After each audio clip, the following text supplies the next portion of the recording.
सबने पूछा भाई राजन क्या प्रश्न है आपका? का मेरा पहला प्रश्न है कि भगवान कहाँ रहता है, और मेरा दूसरा प्रश्न है कि भगवान करता क्या है। अब महाराज सब घबरा गए, कहीं गलत उत्तर दे दिया तो राजा धड़ और सर अलग कर देगा। तो वहीं पर राजा की जेल में बंदी गृह में एक कैदी था जिसको 5 दिन बाद फांसी की सजा थी, सूली पर लटकाया जाना था। उसने कहा कि मैं राजा के दोनों प्रश्नों का उत्तर दूंगा। राजा के सामने खड़ा कर दिया उसे। राजा ने कहा तुझे डर नहीं है मरने का? क्या महाराज आज मरूं चाहे कल मरूं, मरना तो है ही मुझे, परंतु आपके प्रश्न का उत्तर मैं दूंगा। राजा ने कहा चलो मेरे पहले प्रश्न का उत्तर दो। कहा राजन क्या है आपका पहला प्रश्न? कहा मेरा पहला प्रश्न है कि भगवान कहाँ रहता है। उस कैदी ने राजा से कहा राजन एक दूध से भरी हुई पतीली मंगवाओ।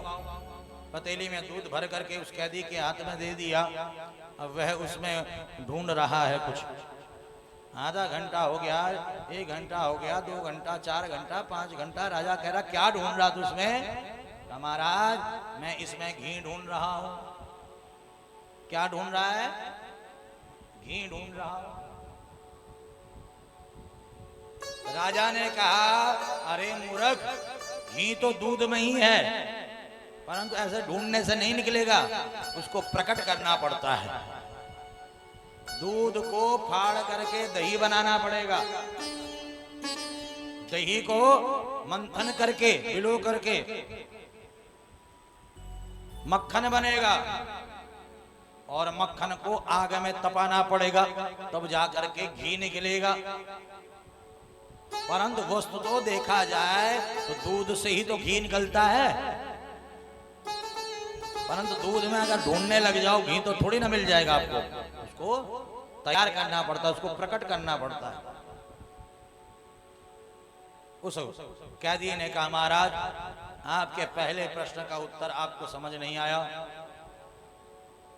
हरि व्यापक सर्वत्र समाना, प्रेम ते प्रकट हुए मैं जाना।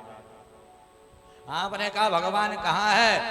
का जिस प्रकार से दूध में ही घी है, उस घी को प्रकट करना पड़ता है, ऐसे ही भगवान कण कण में है, घट घट में है, तेरे भीतर भी है, मेरे भीतर भी है, हम सबके भीतर है। पर उस परमात्मा को प्रकट करना पड़ता है प्रेम से, भक्ति से, समर्पण से, ज्ञान से, त्याग से, स्नेह से, जप से, तप से, साधना से, नियम से, संयम से, श्रद्धा से, विश्वास से।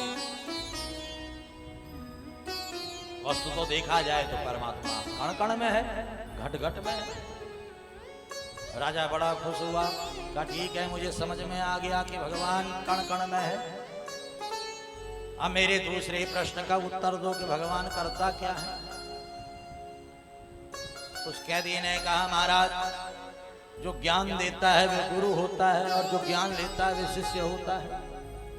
गुरु का स्थान ऊंचा और शिष्य का स्थान नीचे। अगर आपको आपके दूसरे प्रश्न का उत्तर चाहिए तो आपको मेरी जगह पर आना पड़ेगा और मुझे आपकी जगह पर आना पड़ेगा। राजा को अपने दूसरे प्रश्न का उत्तर चाहिए था। राजा तैयार हो गया, अपना राजसी वस्त्र उस कैदी को पहना दिया और उसकी जो बेड़ियां थी वे अपने हाथों में लगवा दी।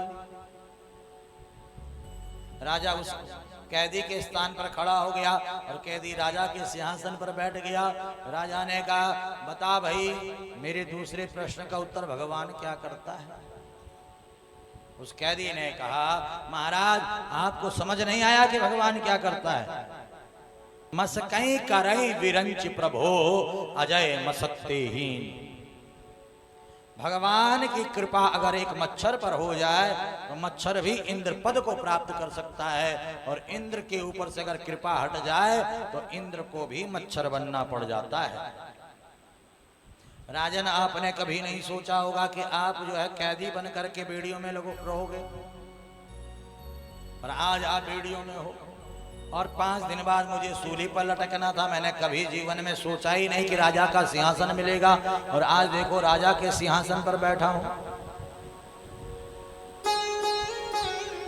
क्या आपने कभी सोचा था कि दारिद्र्य भंजन महादेव मंदिर में बैठ करके आप कथा का श्रवण करोगे? आज यहाँ पर कथा का श्रवण करने का सौभाग्य आपको मिल रहा है। मैंने भी नहीं सोचा कि कभी दारिद्र्य भंजन महादेव के चरणों में कथा श्रवण कराऊंगा, परंतु आज देखो, 1 बार नहीं, 2 बार नहीं, 3 बार नहीं, कई बार मुझे ये सौभाग्य प्राप्त हुआ है। महादेव को स्वयं कथा श्रवण करा रहा हूं। ये महादेव की कृपा है, ये भागवत जी की कृपा है, ये कृष्ण की कृपा है, ये मां गंगा जी की कृपा है कि आपको कथा श्रवण करने का सौभाग्य और मुझे कथा श्रवण कराने का सौभाग्य मिल रहा है। मूकम करोति वाचालम पंगुम लंघयते गिरिम यत् कृपातमहं वन्दे परमानंद माधवम। जो पंगु है वे प्रभु कृपा से गिरवर लांग लेता, जो मूक है वे सुंदर बोलने लगता है। और परमात्मा की कृपा से, भगवान दारिद्र्य भंजन की कृपा से, महादेव की कृपा से, कृष्ण कृपा से परमानंद माधव, ये जो आनंद यहाँ पर बरस रहा है, ये आनंद हमें प्राप्त होता है। और ये आनंद को देने वाले कौन है? का भगवान नारायण है, भगवान शिव है, मां भगवती है, जगत जननी जगदम्बा है।